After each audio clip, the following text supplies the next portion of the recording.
啦，咁啊，拜安奴咧清咗上去先。唔似巴西踢法話，拜安奴地嗰腳就更加似樣啦，俾翻啲地波，再呢個直接送上嚟。好，白邊度打翻後邊，李華道猜佢嗱呢個波咧睇下有冇處先，射得啊，搞掂啦，冇錯。咁啊，朗拿度咧喺好早嘅時候咧，只係8分鐘咧就先開紀錄啦。咁啊，巴西咧1-0領先。哇，巴西呢啲波咧相當殺食啦。咁啊，開波咧其實已經唔係第一次咧有嗰個機會啊，不過咧教咗連李安納度咧係越位嘅啫。咁啊，估唔到咧而家咧一個好簡單一個直線滲入，就係嗱朗拿度直接呢啲地方啦，個波一彈地喺呢啲位置咧起到腳，我命中率相當之高㗎，就係彈入死角啦。審完咧賓石利咧冇得救，呢個波亦都非賓石利嘅能力所能挽救。好簡單，好直接一射咧就入網啦。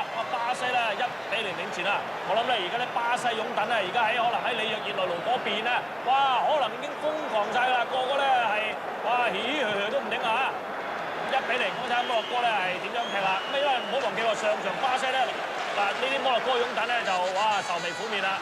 不過我亦咁講，上場巴西咧好早5分鐘已經開紀錄㗎啦。但係咧結果咧都係一場苦戰嚇。希望咧係今場波唔係啦。咁加明對巴西咁早開紀錄，你嘅睇法點啊？咁當然咧，即係呢個強心針啦。不過睇佢打法上咧，就似乎今日巴西打得好聰明喎。點解咧？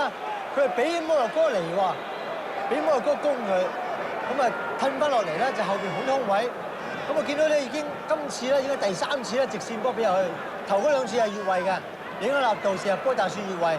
咁變咗睇到咧就係巴西用一個聰明打法咧，就係以守為攻，等佢最尾空位。結果咧就喺8分鐘呢個波咧，一個直線波俾朗拿度，結果咧佢係冇越位㗎啦。咁就一個咁嘅機會之後咧，射入呢個1-0嘅。